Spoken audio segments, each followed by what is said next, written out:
Hello parents, आज हम मकर संक्रांति के उपलक्ष्य में काइट क्राफ्ट ये एक्टिविटी करने वाले हैं। ये एक्टिविटी बच्चे खुद अपने हाथ से कर सकते हैं। ये एक बहुत ही सिंपल एक्टिविटी है। इसके लिए आपको लगेगा एक A4 साइज का लाइट कलर्ड पेपर। आप अपने या बच्चों के चॉइस का कोई भी लाइट कलर यूज़ कर सकते हैं। ब्लैक स्केच पेन, यहाँ पे मैंने वुलन स्ट्रिंग्स यूज़ किए हैं।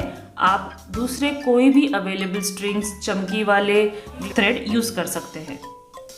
ग्लू, पेंसिल और एक डार्क कलर के पेपर के शीट में से मैंने यहाँ पे ट्रायंगल कट कर लिया है। तो आप जो भी लाइट कलर पेपर लेंगे A4 साइज का, उसके अगेंस्ट में आप ये एक डार्क कलर के ट्रायंगल कट कर लेंगे। आप जब भी बच्चों से ये एक्टिविटी करवाएंगे तो सेम सेट ऑफ मटेरियल आप अपने पास में रखेंगे और बच्चों को धीरे धीरे इंस्ट्रक्ट करते हुए आपको बच्चों को फॉलो करने लगाना है। ये एक्टिविटी करते समय बच्चों को यहाँ पे कई सारे कंसेप्ट्स की लर्निंग आएगी। कौन से कंसेप्ट्स यहाँ पे लर्न करने मिलने वाले हैं, ये आपको धीरे धीरे वीडियो में आगे पता चलेगा। सबसे पहले यहाँ पे हमने ये पेपर लिया है। फर्स्ट ऑफ ऑल आपको बच्चों को पेपर का कलर पूछना है। What colour is the paper. यहाँ पे येलो पेपर मैंने लिया है, तो द पेपर इज येलो।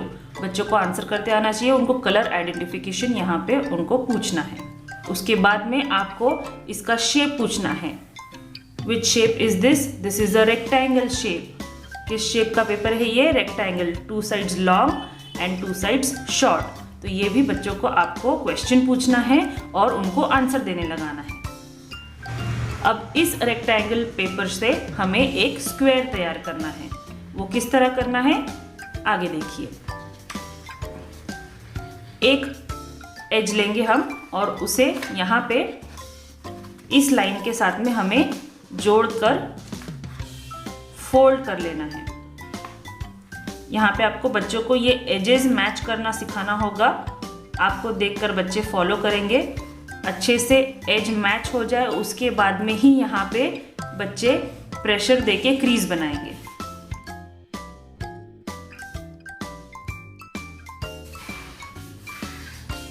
इस तरह से यहाँ पे हमें एक फोल्ड मिल गई है। अब ये फोल्ड मिलने के बाद में हम पेपर को पलट लेंगे। इस तरह से ये पेपर को हमने पलट लिया है। ये जो एक्सेस पार्ट है ये हमें नहीं चाहिए, तो इसे हम टेयर करने वाले हैं। किस तरह से टेयर करेंगे, इसको इस लाइन से मैच करना है। इस लाइन से मैच करना है और एक दूसरी फोल्ड हमें यहाँ पे चाहिए।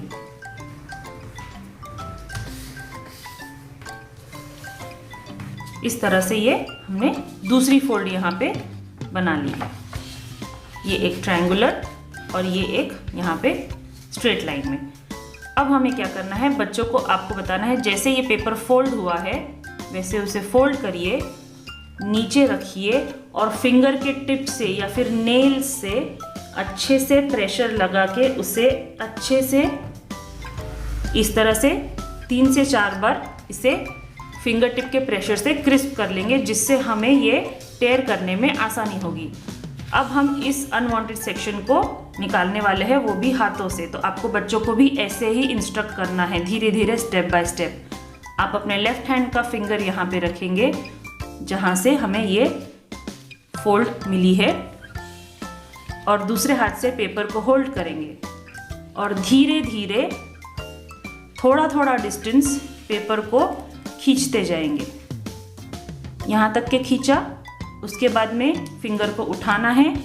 जहाँ तक के टेयर हुआ है वहाँ पे फिंगर रखना है, वहाँ पे प्रेशर देना है और थोड़ा और डिस्टेंस इसे खींचना है।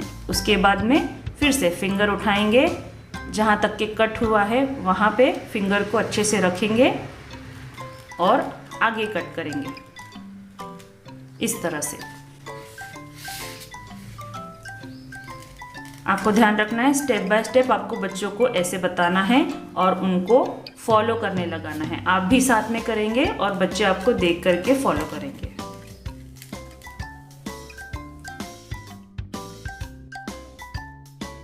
ये देखिए, ये हमारा टेयर पूरा हो गया है। तो ये हमारा यहाँ पे स्क्वायर मिल गया है। ये कटिंग होने के बाद में सबसे पहले आपको बच्चों को पूछना है which shape is this. This is a square, all sides are equal, so this is a square shape. इसके बाद में हमें पेपर को इस तरह से ऐसे रखना है। आपने देखा कि हमने ये फोल्ड ऑब्टेन की, तो इस फोल्ड को थोड़ा सा क्रिस्प करेंगे स्लाइटली, और ये जो सेंटर लाइन है उसे हमें ब्लैक स्केच पेन से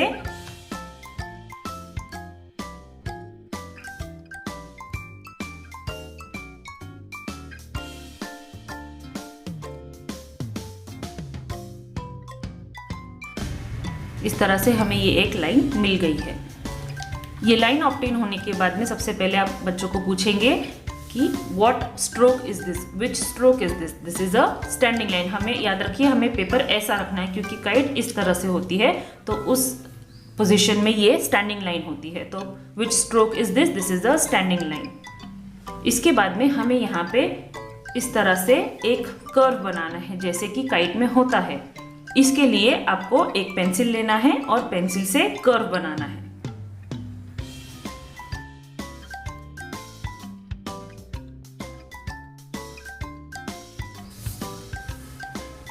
ये होने के बाद में उसे स्केच पेन से डार्क करना है।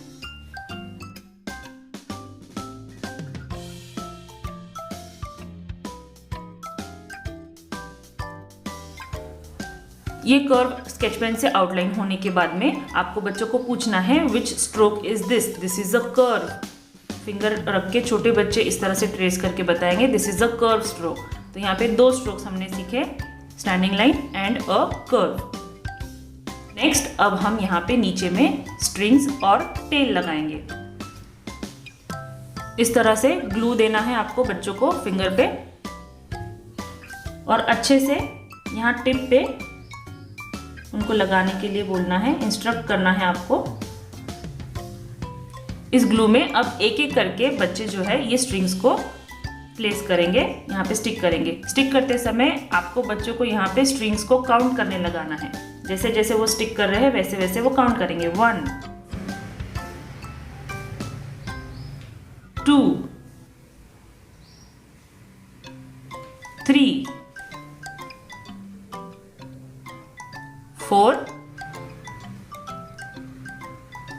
5। जैसे कि आपने यहाँ देखा मैंने 5 स्ट्रिंग्स स्टिक किए हैं, तो बच्चे जितने स्ट्रिंग्स स्टिक करने वाले हैं उनको एक एक करके काउंट करने लगाना है, और काउंटिंग करके ही वो ये स्टिक करते जाएंगे। इसके बाद इसके ऊपर में हम अभी यहाँ पे टेल लगाएंगे। जो डार्क कलर का हमने यहाँ पे टेल बनाने के लिए पेपर लिया था, उसका सबसे पहले आपको बच्चों को यहाँ पे शेप पूछना है। Which shape is this? This is a triangle shape. और उसके साथ में उसका कलर भी पूछेंगे, विच कलर इज दिस? जैसे कि मैंने यहाँ पे ब्लू कलर लिया है, तो this is a blue colour triangle. इस तरह से बच्चों को शेप और कलर का यहाँ पे क्वेश्चन पूछना है और उनको आंसर देने लगाना है। इस तरह से ग्लू के ऊपर में अच्छे से इसको स्टिक कर देना है, और थोड़ा सा हाथ से प्रेशर देके इसे अच्छे से सिक्योर कर लेना है। नेक्स्ट अभी मैं यहाँ पे पेंसिल से आइस तैयार कर रही हूँ। इसके बाद में पेंसिल के ऊपर में बच्चे स्केच पेन से आइस को डार्क करेंगे। इस तरह से ओवल शेप के यहाँ पे मैंने आइस बनाई हैं। एक बड़े से ओवल शेप के अंदर में यहाँ पे मैं एक छोटा ओवल भी ड्रॉ करने वाली हूँ। इसी तरह से दूसरे साइड में भी हम दूसरी आइस बना लेंगे।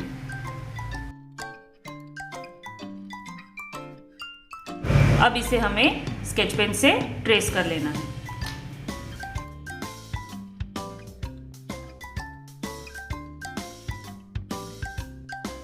यहाँ पे एक आई तैयार हो गई है।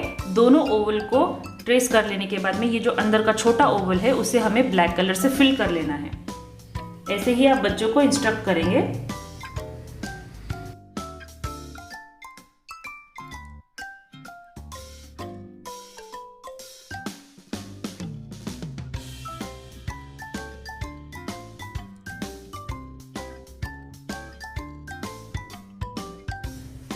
जैसे कि आप यहाँ पे देख सकते हैं ये आइस तैयार हो गई है।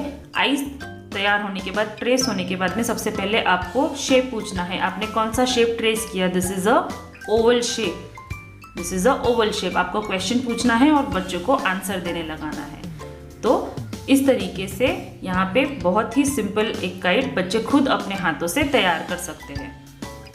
ये काइट रेडी होने के बाद में आप इसको और जिस तरह से चाहे उस तरह से डेकोरेट कर सकते हैं। आप स्माइली बना सकते हैं, आप कुछ यहाँ पे डेकोरेशंस स्टिक कर सकते हैं काइट के ऊपर में। इस तरह से आप इसे और भी सुंदर बना सकते हैं। हमारी काइट रेडी हो गई है।